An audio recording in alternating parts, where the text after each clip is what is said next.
Trump mengetatkan tekanan terhadap golongan elit kediktatoran Cuba. Dan pada hari Rabu ini, tekanan itu sampai kepada nama keluarga jenderal bersejarah rejim Havana.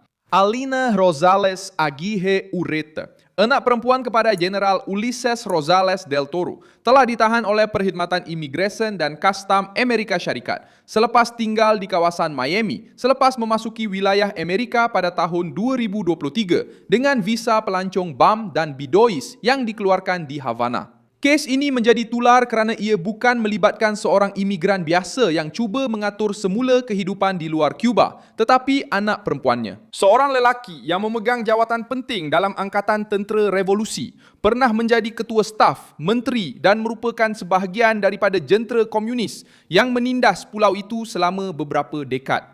Sementara rakyat Kuba menghadapi gangguan elektrik, kekurangan, beratur panjang, ketakutan dan penindasan, sebahagian daripada keluarga yang berkait rapat dengan kepimpinan tertinggi rejim Castro dilihat mencari keselesaan.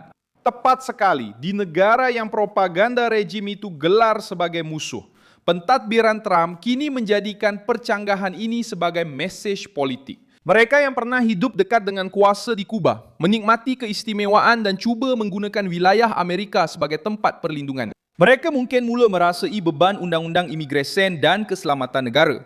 Apa yang anak perempuan jeneral itu lakukan di Miami? Kenapa golongan elit diktator melarikan diri ke Amerika Syarikat? Bagaimana Donald Trump merancang untuk menutup rangkaian keistimewaan ini di luar Kuba? Saya akan ceritakan semuanya kepada anda sebentar lagi. Jika anda suka kandungan yang terus terang dan tidak berbelit-belit seperti ini, pertimbangkan untuk melanggan kerana di sini ada video seperti ini setiap hari. Penahanan itu telah disahkan oleh media yang berkaitan dengan liputan Kuba dalam buangan dan juga muncul dalam pangkalan data rasmi tahanan Agensi Imigresen Amerika menurut Diario de Cuba. Pusat tahanan tempat Lina dibawa tidak diumumkan secara terbuka.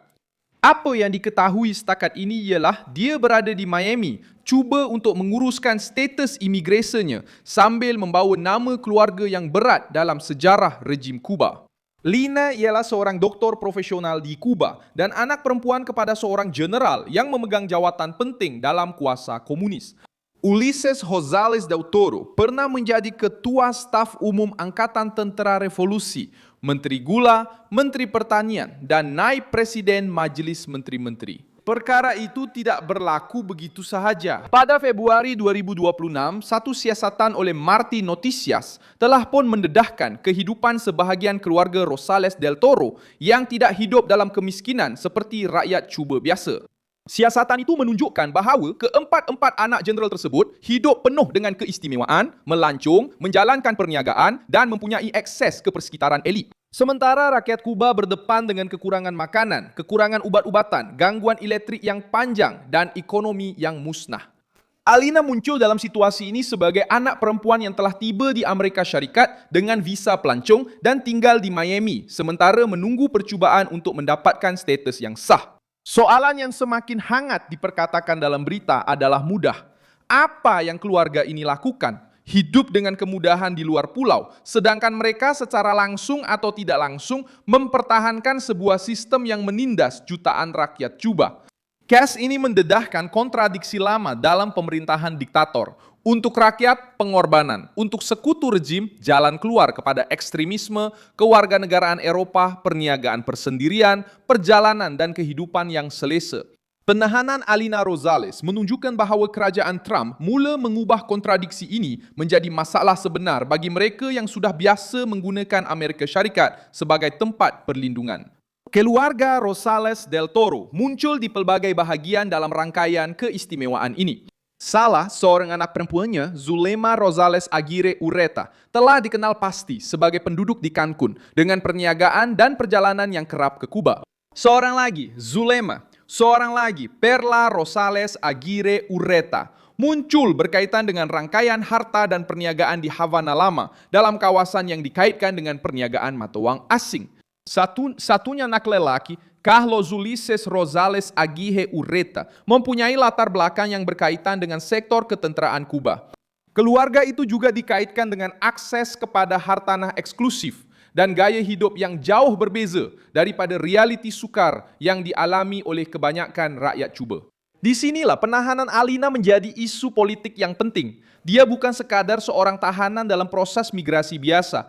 Dia adalah anak perempuan kepada seorang jenderal lama, pengawal, kastrista, daripada struktur yang telah memerintah pulau itu selama beberapa dekad. Mengawal sektor-sektor negara dan terlibat dalam sistem yang mengekalkan Cuba dalam kemunduran. Apabila ejen-ejen Amerika menahan individu seperti ini, Meset itu sampai ke Havana, hubungan kekeluargaan dengan kuasa di Kuba boleh menjadi risiko, bukan perlindungan, malah penjara. Kerajaan Trump sudah pun memperhebatkan tekanan terhadap pemerintahan diktator pada 1 Mei 2026.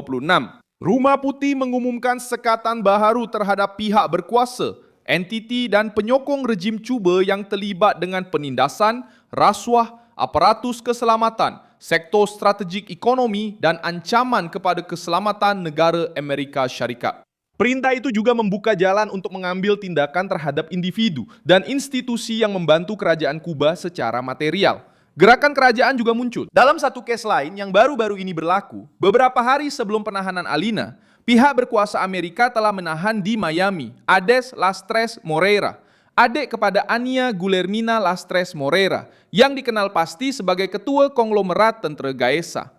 Kumpulan ini berkait rapat dengan Angkatan Tentera Cuba dan mengawal sektor-sektor besar ekonomi pulau itu, termasuk pelancongan, perdagangan, hartanah dan keuangan. Menurut pihak berkuasa Amerika yang dipetik oleh media, Ades tinggal di Florida, mempunyai status penduduk tetap, tetapi dianggap boleh dikeluarkan kerana kaitannya dengan golongan elit rejim tersebut.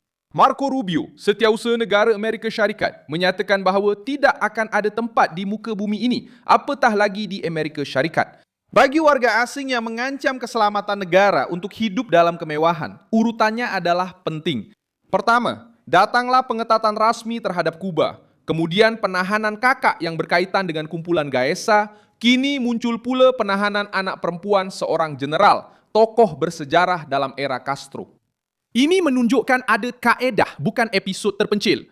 Kerajaan Trump nampaknya menyasarkan rangkaian ahli keluarga, pengendali dan penerima manfaat yang telah menjauhkan diri secara fizikal dari Kuba, tetapi masih terikat dengan kuasa yang terus mengekang pulau itu di dalam Kuba. Berita seperti ini memberi kesan yang kuat kerana ia menyentuh luka lama. Rejim itu sentiasa menjual idea kesamarataan, pengorbanan dan ketahanan, tetapi golongan elit hidup dalam realiti yang berbeza. Sementara rakyat biasa berdepan dengan barisan panjang, gangguan elektrik dan gaji yang rendah, keluarga yang mempunyai hubungan dengan kuasa dilihat melancung, belajar di luar negara, menjalankan perniagaan dan mencari perlindungan di negara-negara demokratik.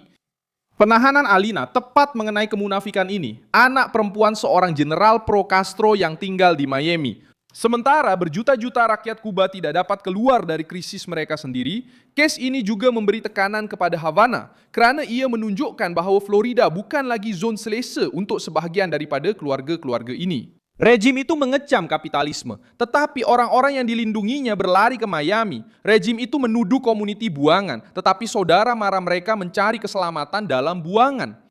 Rejim itu bercakap tentang kedaulatan, tetapi penerima manfaatnya mencari perlindungan di tempat yang sama yang dipanggil musuh oleh propaganda rasmi bagi sekutu kediktatoran itu. Penahanan ini menjadi amaran bahawa ini bukan lagi sekadar sekatan terhadap jeneral, menteri atau syarikat milik kerajaan. Tekanan mula sampai kepada ahli keluarga yang muncul di luar pulau, menikmati kehidupan yang telah dinafikan oleh rejim itu sendiri kepada rakyat. Saya Milson Alves Global, seorang internasionalis, dan tujuan saya adalah untuk memastikan anda sentiasa mendapat maklumat yang benar setiap hari. Pautan berita ada dalam keterangan video. Sila tekan butang suka pada video ini, langgan saluran dan di akhir nanti lihatlah komen-komen supaya anda lebih terlibat dengan komuniti. Milson Alves Global.